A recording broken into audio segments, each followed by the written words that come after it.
Habíamos estado comparando las figuras de San Martín, Artigas, Bolívar, quién era uno, quién era otro, la masonería. Yo decía que el primer caudillo argentino puede ser Artigas. Me señalaba acá un miembro del instituto que San Martín también era un caudillo, lo cual es cierto.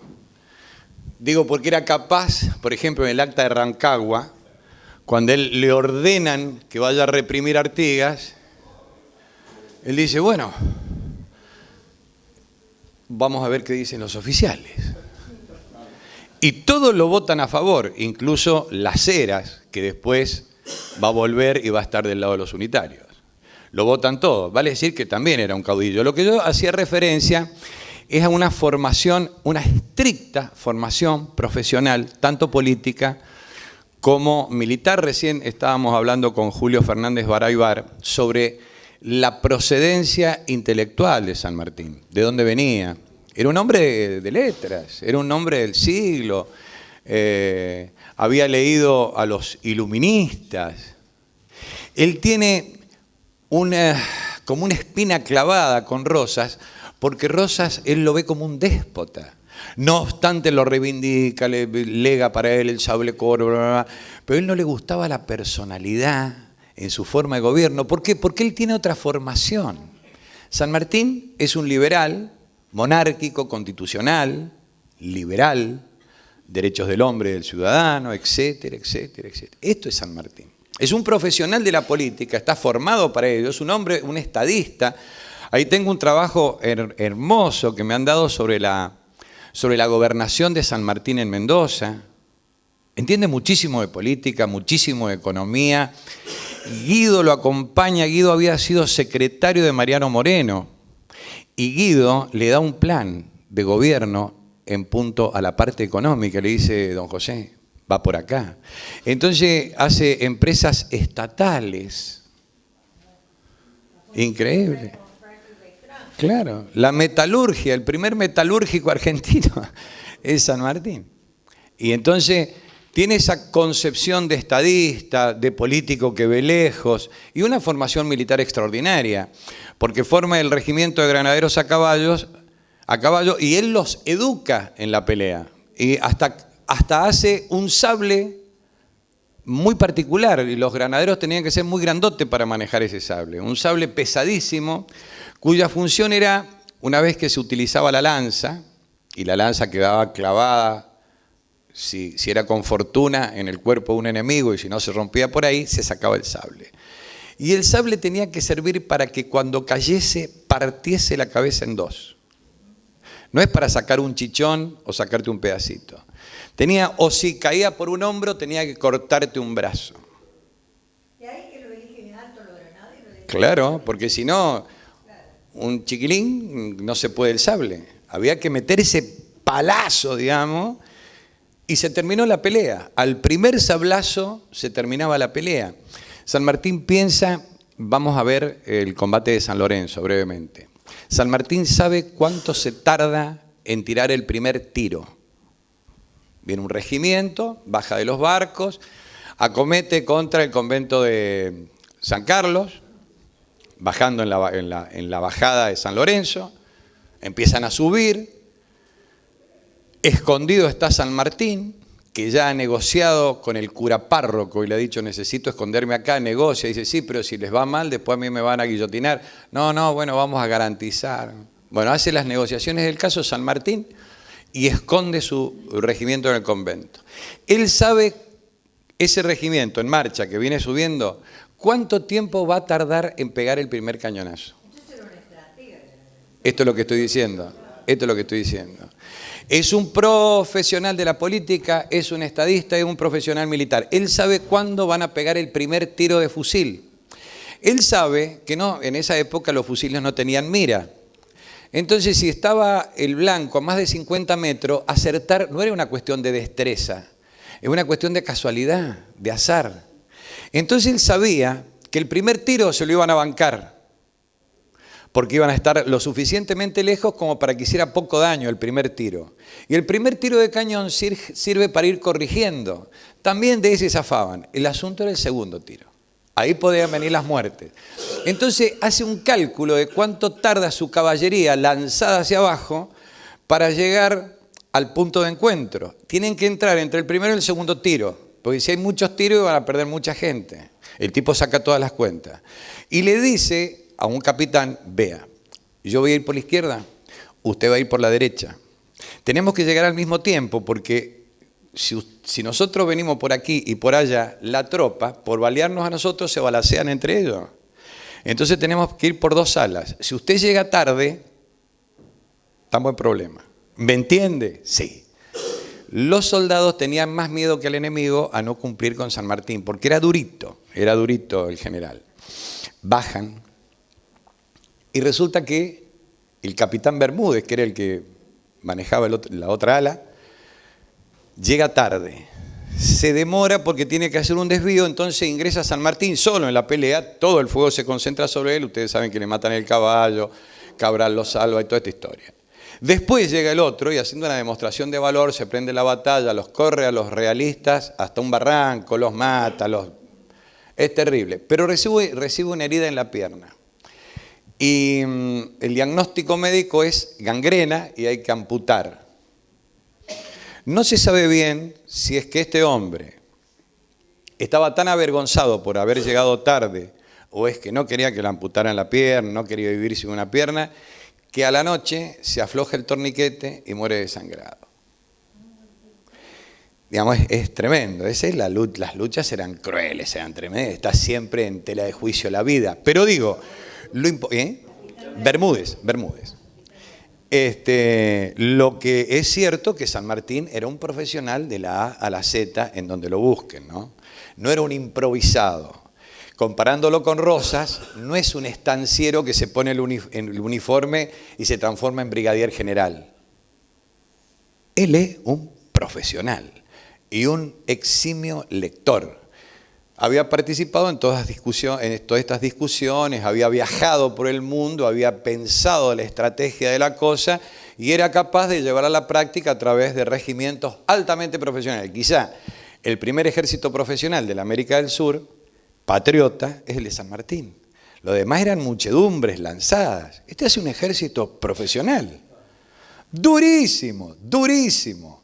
Hubieron algunos que quisieron desertar cuando marchaban hacia Chile y hubo unos cuantos fusilamientos, de escarmiento. Era durísimo y ahí se marchaba. Era duro, era un profesional, 1000%.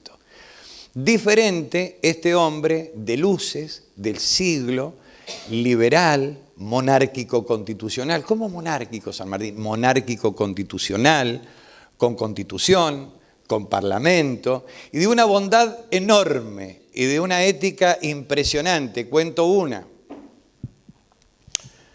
Llega a Perú, todas las dificultades que tuvo en Perú, hasta que logra hacer rendir el puerto del Callao, que era la posición fortificada más importante para defender a Lima. Él toma Lima, pero no ha tomado el Callao, que era como no haber tomado Lima. Y entonces insisten en que entre y los mate a todos. Y San Martín espera, sitia el Callao, los deja sin agua, los deja sin víveres, los hace aguantar hasta que no aguantan más y se rinden. Y cuando se rinden, y este San Martín los deja salir desfilando con sus uniformes. Se van a rendir con dignidad. Es impresionante, es impresionante. Y esto, ustedes observen las guerras de la independencia, la crueldad inaudita que había en esa época. Y este tipo era una cosa tan particular, ¿no? Lo han querido desnaturalizar también, como Artigas, como un padre benévolo, un viejo piola que le mandaba consejos a la hija y qué sé yo cuánto. Qué sé yo, que no estornudaba nunca, ¿cierto? Qué sé yo. Este era un hombre común y corriente, simplemente que era un profesional y un hombre que tenía el sentido del destino y de la misión. él consideraba que él mismo tenía una misión, la independencia. Y dice, cuando logremos la independencia de América, porque él hablaba como un americano, no como un argentino, cuando logremos la independencia de América, yo me voy a poder retirar a hacer las cosas que no he podido hacer. Porque un tipo con misión, esa característica que tenemos a veces algunos, los argentinos en general, esa cosa tan criolla, yo he sido llamado a hacer esto, que uno por ahí la piensa. Bueno, este era así, el concepto de misión, dado por el destino. El destino me puso acá para que yo cumpla esta misión, y cumplida mi misión, me retiraré. Esto es San Martín, una figura excepcional, pero un gran profesional. Artigas no lo es. Y en algún momento, ya se habían cruzado antes, pero un momento fundamental en la vida de la banda oriental es cuando San Martín comprende que Artigas lo han dejado solo, le han dado la banda oriental, acaban de derrotar a los realistas y le dicen, bueno, Artigas, hacete cargo, y a escondidas negocian con el imperio portugués para que se lo limpien. Si resiste Artigas, estaba San Martín con un ejército que ya había liberado Chile. Entonces San Martín, viendo todo esto, le manda una carta que es bellísima, una carta de San Martín a Artigas, donde le reconoce todos los servicios prestados a la patria. Y le dice esto que acabo de decir. Pero hay una cuestión fundamental, la independencia. Cedamos todo lo que tengamos que ceder y después tomemos las armas para resolver o no las dejemos nunca de nuestra mano. Pero primero resolvamos el tema de la independencia. Yo sé que usted ha hecho bla, bla, bla, bla, bla. El directorio se enoja, el gobierno de Buenos Aires se enoja muchísimo con San Martín porque le daba el mismo nivel de trato a Artigas que al directorio porteño. Y que es lo lógico, porque si en una negociación viene un chichipío a negociar con él, no es una negociación, es una imposición. Entonces tenemos que nivelar las cosas para poder sentarnos de igual a igual y negociar. San Martín intentó esta mediación, lo único que logró fue la indignación del gobierno de Buenos Aires, que tenía programado dejarlo solo a Artigas, para sacarse de encima ese tipo molesto que repartía tierras y todo ese tipo de cosas, y andaba rodeado de guaraníes con vincha. Entonces ese tipo había que sacárselo de encima. Ese salvaje degollador, como lo caracteriza Fidel López, ¿no?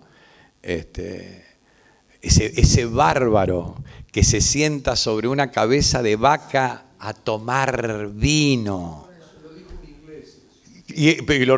Exactamente. Y entonces lo reproducen para decir, miren los que dicen los ingleses, este tipo es impresentable, ¿cómo puede ser gobierno? Y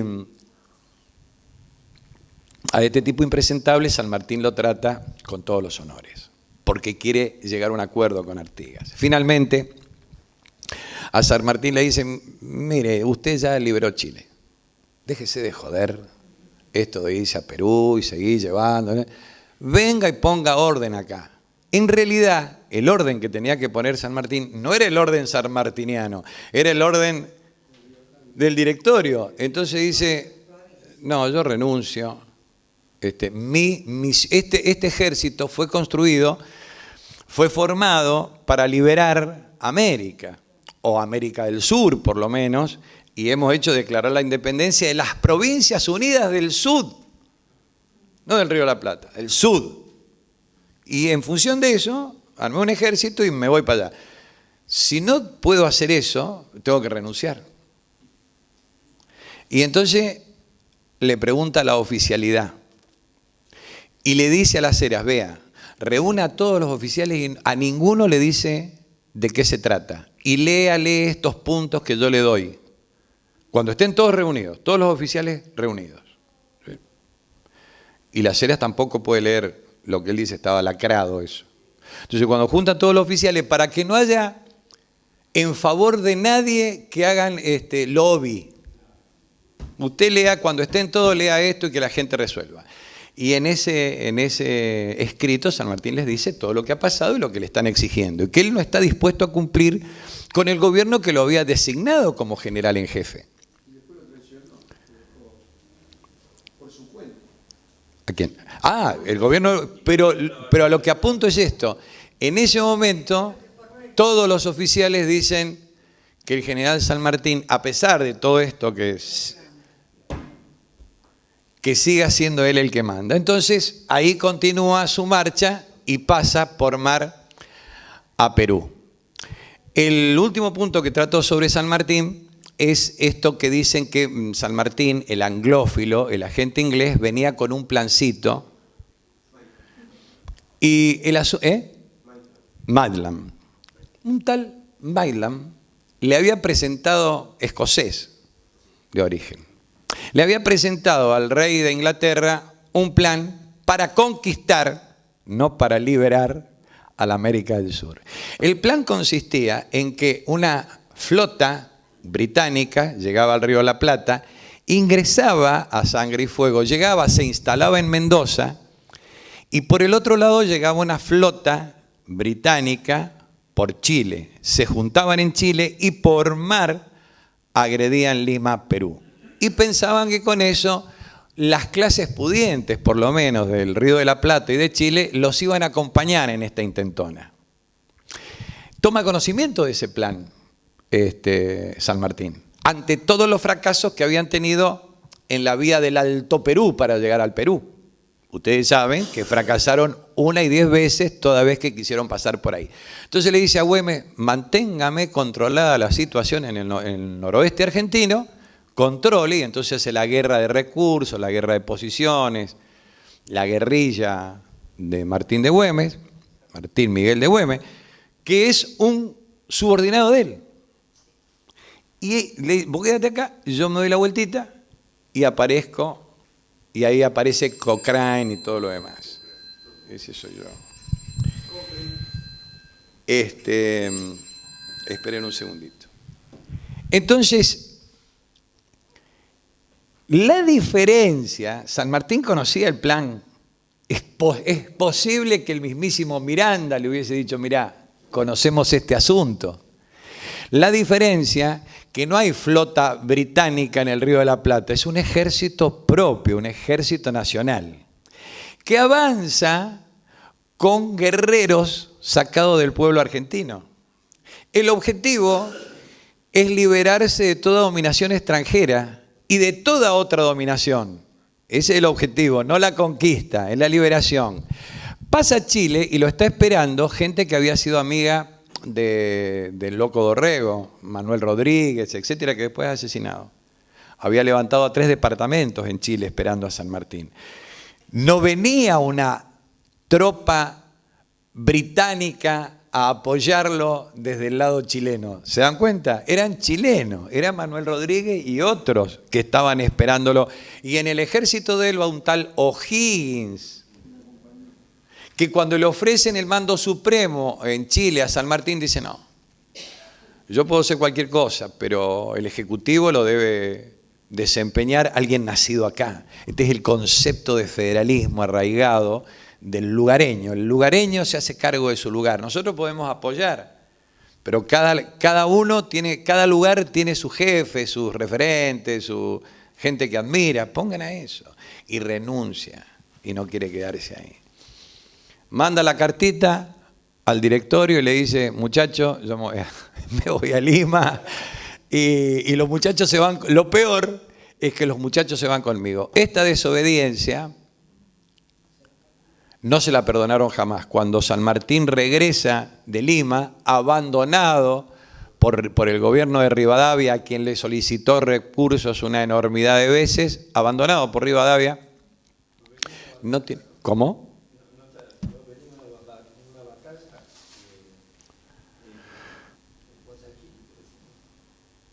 No, hay una entrevista con Bolívar en Guayaquil. ¿Qué pasó? ¿Qué pasa en Guayaquil? ¿Qué pasa con San Martín en ese momento cuando se entrevista con Bolívar? San Martín es un hombre abandonado. No tiene recursos, no le puede pagar al ejército. El inglés filibustero Cochrane, que le ha manejado la La flota, se va con la flota y el tesoro con una buena cantidad de barcos y la plata, dice, yo tengo que pagarle a los marinos, dice, se lleva la plata que tenían acobachada en la flota. Entonces un tipo que se queda muy solo, sin recursos, vuelve, está un tiempo en Chile, vuelve, se instala en Mendoza y se da cuenta que le abren la correspondencia, que los espías de Rivadavia lo están persiguiendo, que hay un rumor fuerte de lo quieren matar. Y para colmo, ojo con las suegras. La suegra le ha quitado la hija. Las mujeres son fenómenas hasta que se vuelven suegras. Ahí hay que empezar a dudar. Entonces la suegra se queda con la hija de San Martín. Da una batalla legal San Martín. Y se lleva a su hija. Parte a Europa. Antes de partir, Estanislao López, brigadier general en Santa Fe, gobernador, etcétera, etcétera, le dice, a una sola instrucción mía, suya, voy a poner un regimiento para que lo acompañe desde Mendoza a Buenos Aires y usted pueda abordar el barco que lo va a conducir a Europa con tranquilidad. Estanislao López. Entonces, era clarísimo lo que significaba San Martín en la historia argentina y era clarísimo su sistema de alianzas y era clarísima su objetivo. Está clarísimo. No es aparte puede haber sido un buen padre de familia, pero nosotros lo reivindicamos como padre de la patria. Fíjense, y con esto terminamos con San Martín, cuando se festeja el Día del Padre en la Argentina, que causa un gran dolor. Ustedes no saben muchos quizá. Murió una mujer en la Guerra de Secesión en Estados Unidos y un viudo norteamericano de un estado en Estados Unidos crió a un montón de hijos. Buen tipo, viudo, se dedicó a criar a los hijos y no tenía compañera para hacerlo. Una de las hijas propuso en su pueblo que se festejase el día de su cumpleaños, el Día del Padre. O el tercer domingo de coso, el Día del Padre. En homenaje a ese, pues bueno, dijeron los vecinos que todo el mundo lo quería al tipo. Después de eso, se fue trasladando a otros estados. Y pasó un siglo. Y Richard Nixon dijo un día, en Estados Unidos el Día del Padre es el día del viudo norteamericano. Fenómeno. Los supermercados empezaron a vender huevaditas para los niños para el Día del Padre. ¿Cierto? Entonces, gran campaña comercial, pero resulta ser de que en la Argentina, como en tantos lugares del mundo, estamos inficcionados de supermercados que tendrían que estar, como en París, a 40 kilómetros de la ciudad, porque han liquidado a todos los almaceneros y han liquidado toda la cadena de comercio y me tienen enfermo los supermercados. Bueno, entonces, gracias. Entonces, que son los que aumentan los precios y joden, han aumentado por sobre los productores 3 veces los precios y después dicen que emiten mucho, por eso hacemos inflación, somos todos discípulos de Herbert Spencer.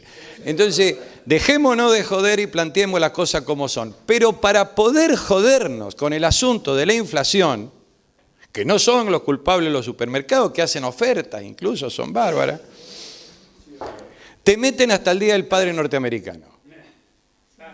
La forma de enfrentar a los supermercados es empezar por el principio.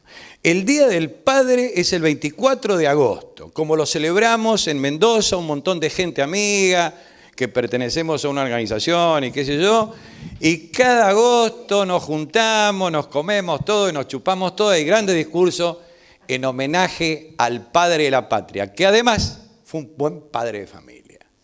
Esto es sustancial, digo yo, para plantear el tema de la identidad, que es lo que venimos planteando.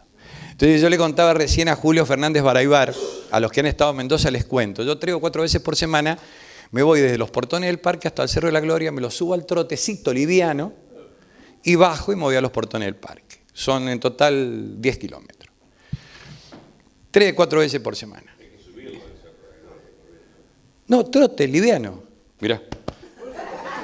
Entonces, pero me mantiene en actividad, me mantiene bien, hay que evitar la vida sedentaria. Bueno, entonces voy y llego, me entrevisto con el padre de la patria, está en el Cerro de la Gloria, a caballo, con los brazos cruzados así, me mira, le digo, ¿está todo ok? No. 0 muertos, ok, y me voy. Por ahora, ya van a venir. Entonces, en Mendoza es una provincia muy sanmartiniana, porque allá hizo el ejército, porque... Pero este último concepto que acabo de decir, que nos han quitado a San Martín y lo han desnaturalizado, no lo tenemos claro tampoco los mendocinos, y no está claro en toda la Argentina el tema de San Martín, como no está claro el tema de Artigas.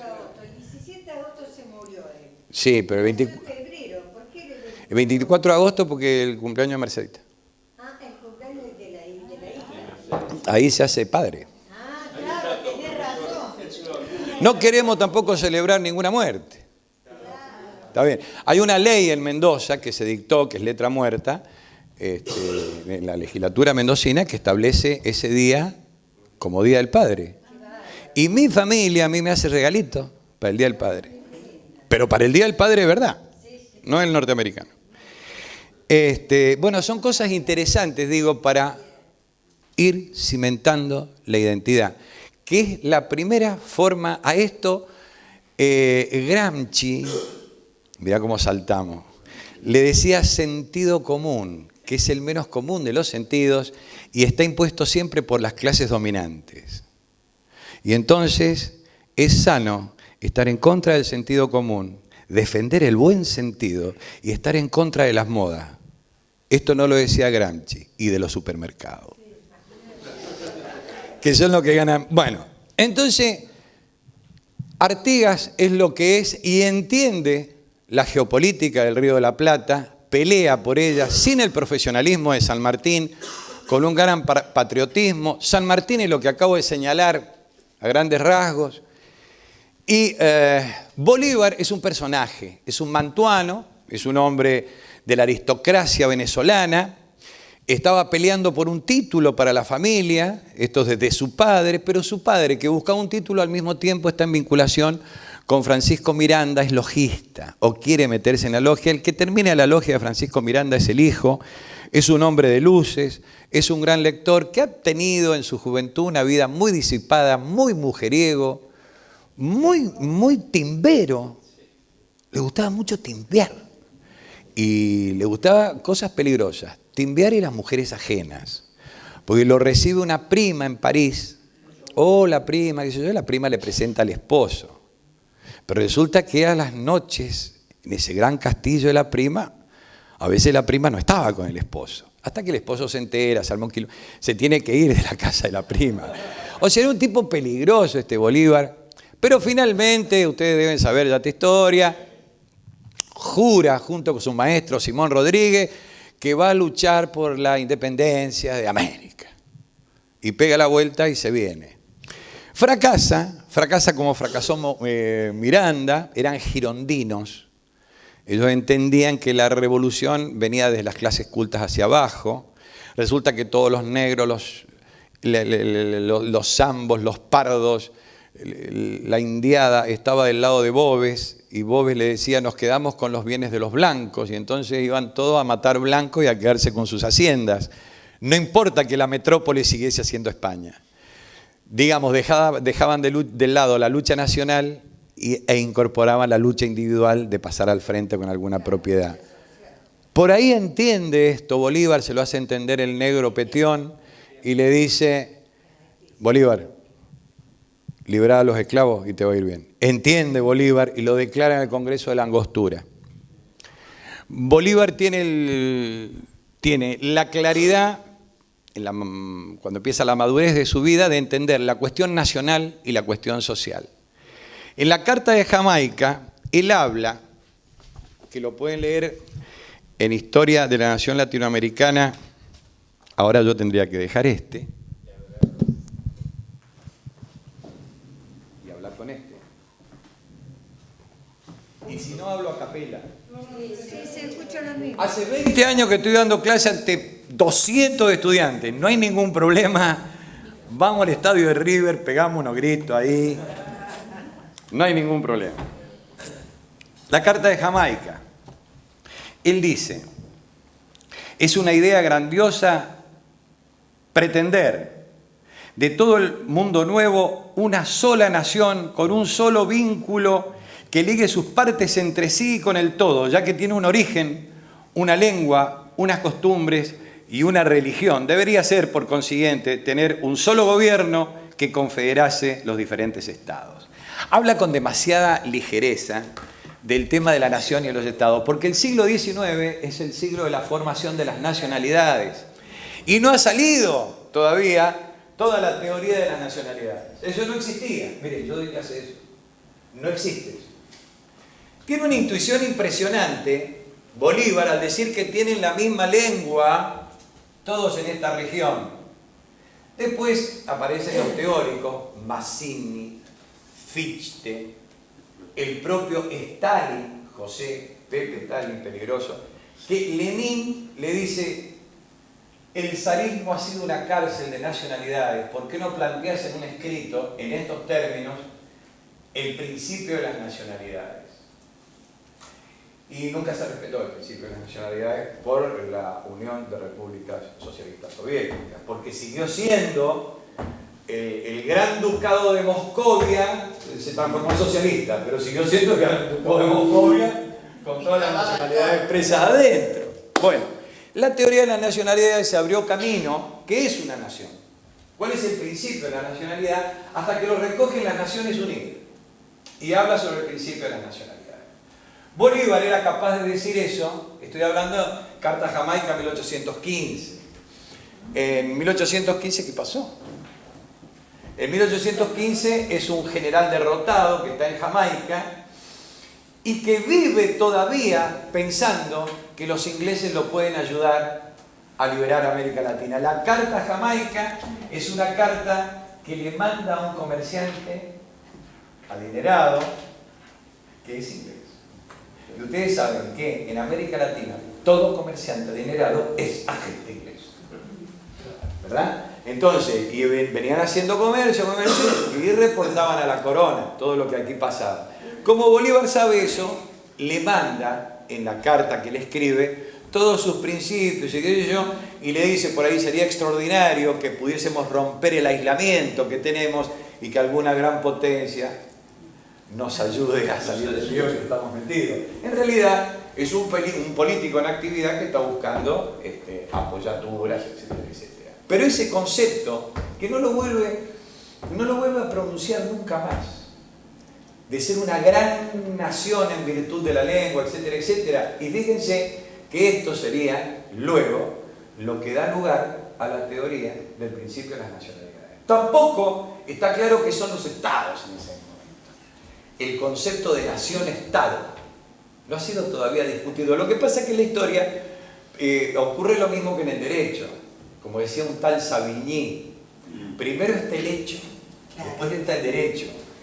Y Carlitos Marx decía que primero la burguesía empieza a ganar plata y después explica por qué la ganó, pero primero gana plata. Claro, por supuesto. Y en la política pasa lo mismo.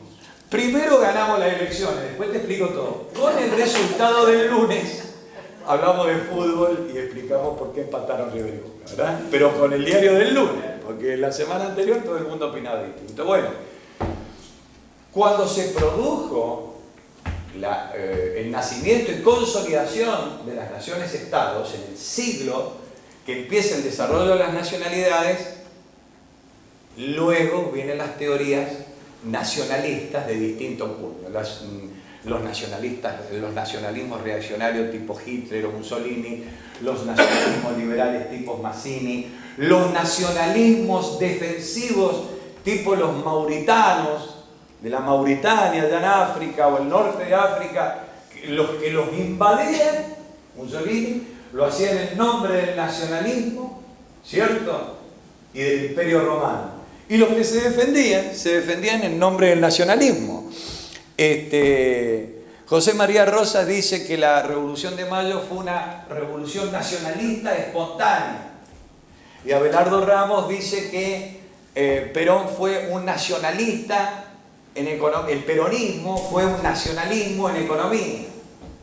Entonces, esto de las distintas... Charles Maurras fue un nacionalista francés, reaccionario, que nutrió cambio de ideología, entre otros, a Uriburu y el grupo que lo acompañaba en el golpe de septiembre de 1930.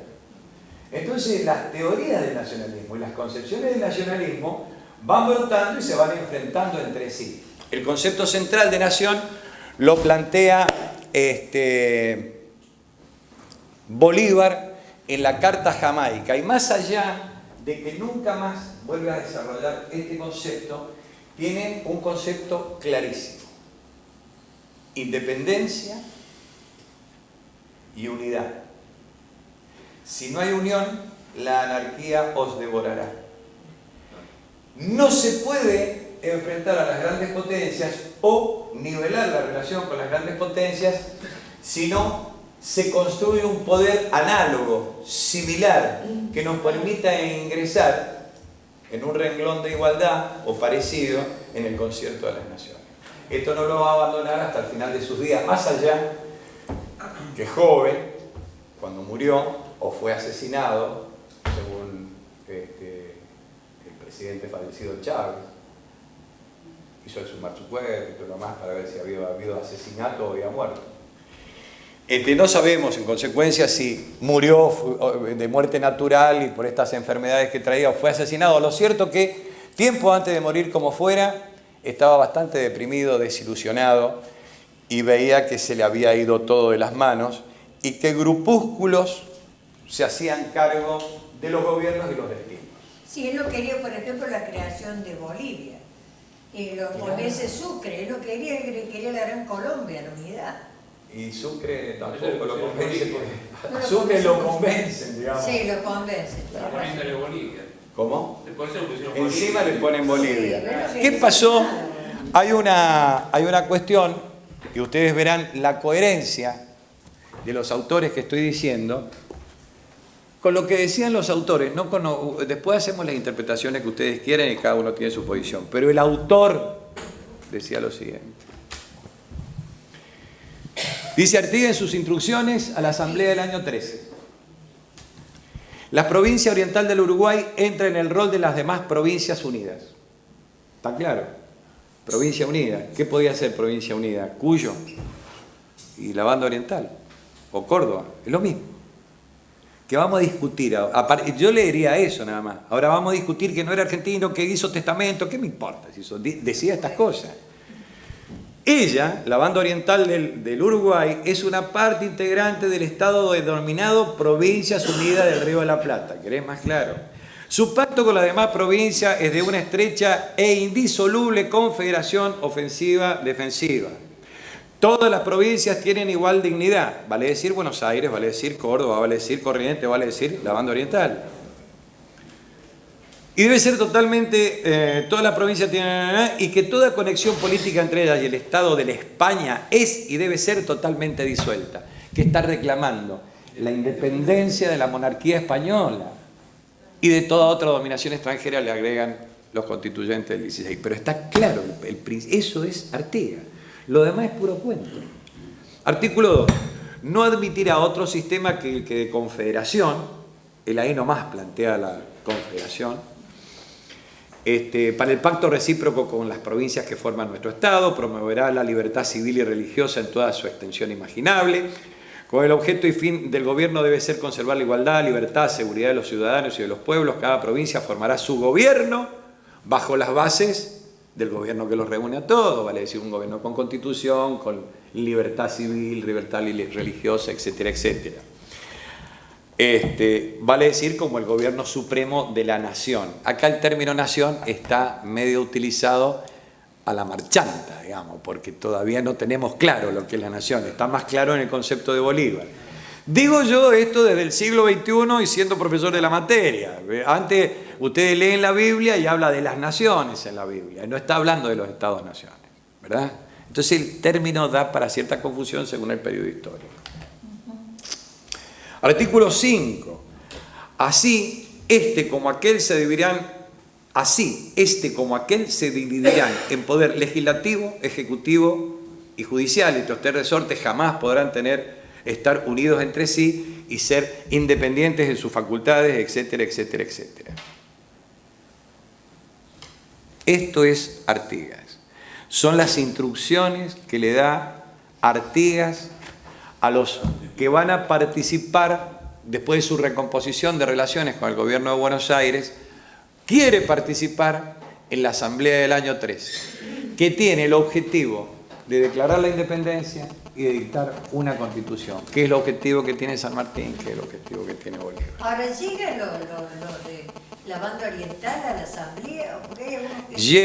Llegan los delegados y los tienen haciendo amansadora, como decían en la época de Irigoyen, lo tienen haciendo amansadora meses y los desprecian con este argumento. No han sido elegidos los diputados conforme a las normas que nosotros establecemos. Y por esa razón no lo reciben nunca. Y Artigas había hecho la cuentita y dice, con mis diputados y otros diputados más que piensan como pensamos nosotros, por ejemplo lo que mandaba Güemes, etcétera, etcétera, nosotros hacemos una constitución de corte federal y nos juntamos todos en la provincia unida y además los bolivianos. No solamente Güemes, le mandaba Augusto de Córdoba. Hay muchos que No, estaban acá no, digo... con Artigas. Y declaró la independencia. Como fracasa en esto, Artigas, luego en el arroyo de lo que se conoció como el arroyo de la China. Claro, un muchacho que estudió Derecho conmigo, vivimos juntos en alguna época, había nacido en Concepción del Uruguay, nosotros decíamos que era del arroyo de la China. Ricardo Rodríguez, por ahí lo van a ver por acá. Bueno, y en el arroyo de la China hace un congreso y declara la independencia. Y resulta ser que tiene que declarar la independencia porque donde se tendría que haber declarado la independencia no se declaró, y ustedes saben la pobre labor jurídica y política de la Asamblea del año 13, que finalmente es copada por Carlos María de Alvear y la Logia Lautaro, que entra en crisis y finalmente es disuelta. La Logia Lautaro, que había sido fundada por San Martín, pero fíjense el valor de las logias. Viven hasta que están en una habitación y juran todo lo que hay que jurar. Cuando se ponen en la vida práctica de las clases sociales, de los líos, de los enfrentamientos, se terminó la logia y la vida de los pueblos sigue siendo la vida de los pueblos, y los pueblos buscan la satisfacción de sus intereses y de sus necesidades, más las logias. ¿Vos qué decís? Esta es la verdad. Yo cuento estas cosas porque esto permite razonar. Esto después, la Logia Lautaro, le habían puesto Lautaro a la logia por un cacique, Lautaro del sur de Chile, que había luchado denodadamente contra la opresión española y finalmente cae asesinado. Pareciera ser que es el destino de todo independientista caer asesinado, como le pasó a Andresito Artigas, como le pasó, o exiliado, o muerto de hambre, o no reconocido.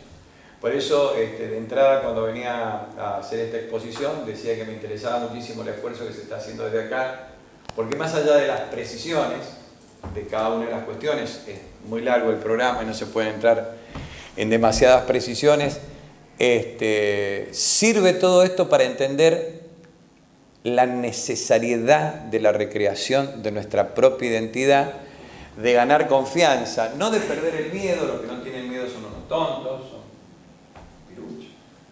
Hay que dominar el miedo, hay que conducir el miedo. Hay que estar alerta. Hay que conducir el miedo. Toda conducta que desafíe el orden establecido, y el orden establecido nosotros sabemos dónde está, el orden financiero internacional. La Argentina está dando una batalla que si los gobernantes argentinos tuvieran miedo, no estarían enfrentando a los fondos buitres. Y harían lo que algunos miedosos, poblados de intereses, dicen, che, ¿por qué no se dejan de pagar y salimos de este embrollo? Pero ¿qué se hizo argentino? Se vino argentino, digo yo, ¿no? Perdón. Sí. Hace mucho que justamente nuestra identidad, qué sé yo, hasta la elección del virrey Liniers, antes, las invasiones inglesas. Es algo genuino en la Argentina que es muy distinto a los otros países sudamericanos. No, mirá, yo he estado en Chile, he estado en Paraguay. El miedo, sobre todo el miedo de las clases medias, y sobre todo el miedo de la universidad. Mirá, se han hecho unos estudios últimamente, que son muy recientes. Uno se ha hecho en la Universidad Nacional de Cuba. ¿Cómo universidad provee al Congreso Nacional de dirigentes. Una mayoría enorme es de procedencia universitaria. Una mayoría enorme en la legislatura mendocina, un estudio que acaba de ser presentado en 2014. Una mayoría enorme, el 80% de los legisladores mendocinos son universitarios. Y los universitarios, en un 99%, son muy gorilas. ¿Me entiendes? Son muy gorilas, muy ignorantes. El libreto de Manuel Moreno no salió de 1957 de la biblioteca. Bueno, la dominación cultural. Y entonces caemos La organización pedagógica que se fabrica. en lo que decía Hans Morgenthau. Siempre cito a un tipo que no sea argentino porque dicen, es muy argentino, entonces lo cita Jaureche. No, cito a otro, Hans Morgenthau, que no puede ser argentino, no puede ser riojano ese hombre, o catamarqueño, sanjuanino. Decía que la forma más barata de dominar un país es dominarlo culturalmente. Porque dominarlo mediante las armas es muy costoso, cuesta vidas, cuesta plata, esfuerzo. En cambio, cuando lo dominamos culturalmente, lo demás viene solo. Es la forma más barata y eficaz de que una nación domine a otra. Esto lo llama, coincidentemente con lo que decimos mucho nosotros, quizás, colonización cultural. La colonización cultural, que es el género, y después tiene varias especies la colonización cultural, ¿no es cierto? La colonización económica, entonces el Estado gasta mucho, la colonización pedagógica, la colonización periodística, la colonización de la moda, todo este tipo de cosas. Iba a decir algunas barbaridades. ¿Alguna vez tendremos un capítulo revisionista acerca de la colonización a través de los supermercados? Cuando vino Rockefeller a querer meter Exactamente. fue el primer paso, pero era simultáneo con el plan Larkin, con un montón de cosas más. No Usted lo ha dicho. Vino a propósito de eso. Usted lo acaba de Y le costó decir. la cogote eso y la ley de medicamentos ahí. Claro, y la ley de medicamentos.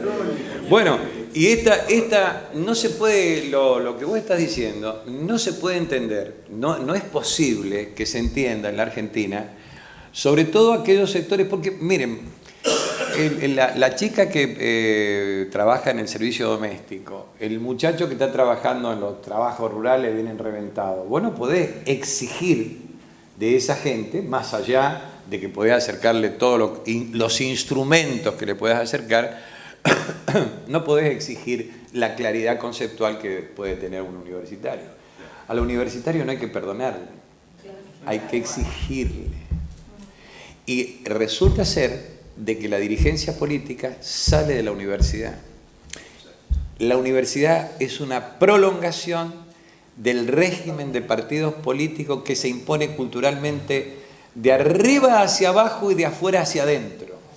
Y entonces yo digo, ¿por qué quieren disciplinar al universitario de arriba hacia abajo? ¿Por qué no dejan que el universitario se discipline de abajo para arriba y de adentro para afuera? Entonces nosotros, la universidad, podría proveer del 30, 40, 50% de los legisladores, pero con una clara conciencia nacional y una clara conciencia social, que es lo que hace falta discutir. De la reforma universitaria, Pero, que son protagonistas. Usted está diciendo algo claro.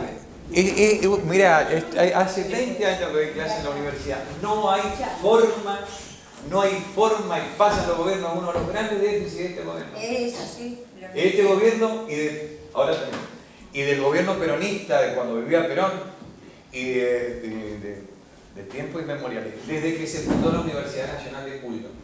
La universidad no forma cuadros políticos en función del interés nacional, latinoamericano y social, y forma cuadros técnicos políticos para legislar como legislan. Y cuesta una barbaridad sacar un ministro, un intendente, un gobernador que diga 3 párrafos. Bien, Por eso, no saben hablar, muchachos. Escúchenme lo que yo les digo, pero lo digo, y si no, acompáñenme a la legislatura de Mendoza. Son 300, hablan 2 tipos, no saben hablar, son universitarios, no saben hablar. Es una partidocracia abyecta. ¿Me entiendes? Es una partidocracia abyecta que está arreglada desde la universidad. Deben modificarse los estudios universitarios.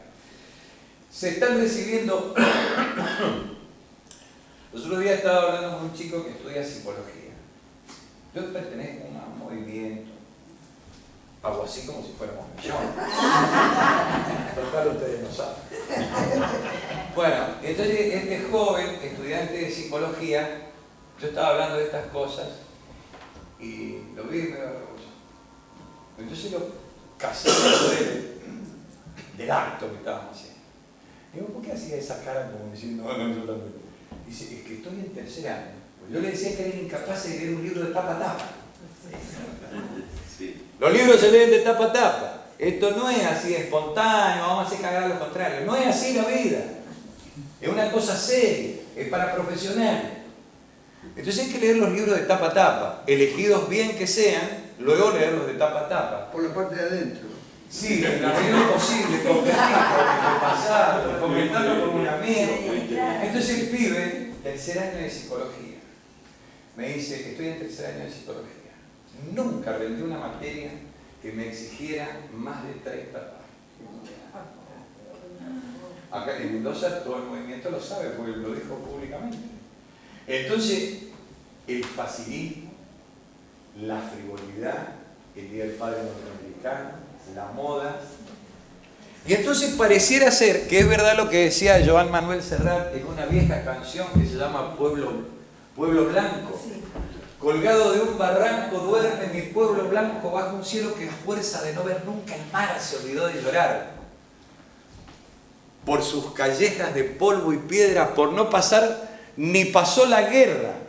Solo el olvido camina lento, bordeando la cañada donde no crece una flor ni trasuma un pastor. Y mi pueblo vio morir al cabo, vio morir al sacristán, y mi pueblo después vio morir a los tres. Y me pregunto, ¿para qué nace la gente si nacer o morir es indiferente? Y en la frivolidad se llega a pensar que los hombres somos incapaces de hacer nada trascendente. Y yo entiendo, yo personalmente, ojalá coincidiésemos, que cuando nos juntamos tenemos un sesgo de trascendencia. Nada